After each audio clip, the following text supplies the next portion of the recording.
I guess the first question is, as the leader of this organization, I can imagine, got to be a little bit of a punch to the gut when first you had what happened with Sergeant Clopton, now another deputy.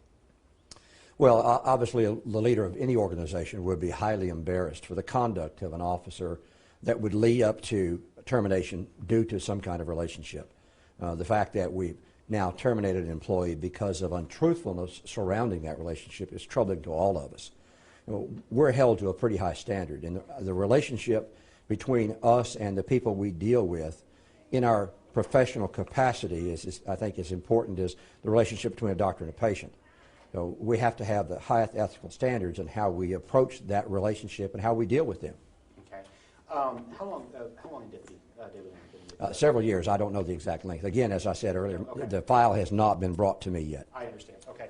Can you talk, even in generalities, what exactly the untruthfulness was? Because it was our understanding that he did approach investigators and say he'd had a relationship with this woman at some point. Did that come before? That may have come after, as I understand in general terms, that his untruthfulness was in light of his conversation with the DA's office about the relationship initially. Do you know what that was? No, I do not. Okay. So you don't know what exactly he was untruthful about? Or? No, I don't. I mean, I assume, like you do, I assume it's about whether or not a relationship existed. But okay, I understand. And the problem for us is once untruthfulness is raised as an element for a police officer, it becomes a Brady issue, and then obviously the value of their testimony is tainted as it relates to the DA's office and court. Okay. We're hearing that there may be other deputies that are being looked at for having a relationship. We're hearing two more are potentially being looked at for having a relationship with this woman. That hasn't been brought to my level yet, so okay. Those terminations have not yet occurred. Okay. Are there more deputies under investigation for potentially having a relationship with this woman? I don't know the extent. As you can imagine, in a case as high priority or high visibility as this one, there's intense scrutiny involved. And we look at a lot of the different aspects in this one. Obviously, the personal relationship between our employees and the victim, the witnesses, all the other people is scrutinized pretty heavily. How far that will go at this moment, I do not know. Okay. As sheriff, are you concerned that there's maybe a culture problem here when you do see multiple instances with the same person? Well, I guess if your question is this pervasive, do I feel like it's yes. pervasive? I mean, we have nearly 5,000 employees, and I think if you looked at any corporation with 5,000 employees, you could find a few bad eggs that don't represent you as well as you'd like them to. At this moment, I could not say if there are more, but is 1 or 2 out of 5,000 is still too many. Okay. Now, the Sheriff's Office recently had to draft a policy.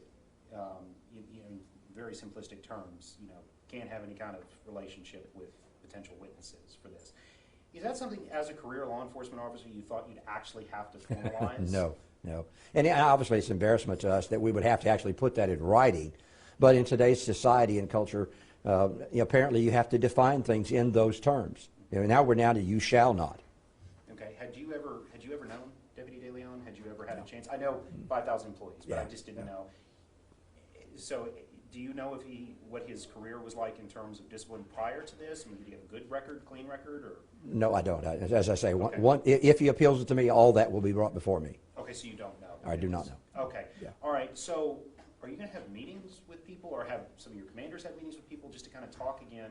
Because I know this is one of those things that this is wounded the department. One, you lost your own in a horrible way, and then there's been this kind of black cloud that's followed it ever since. I mean, is there talk with the men, the rank and file, about being above reproach, ethics, all of that? Well, certainly as we push that policy out to the rest of the employees, we would expect some kind of conversation at their roll calls and other places about it.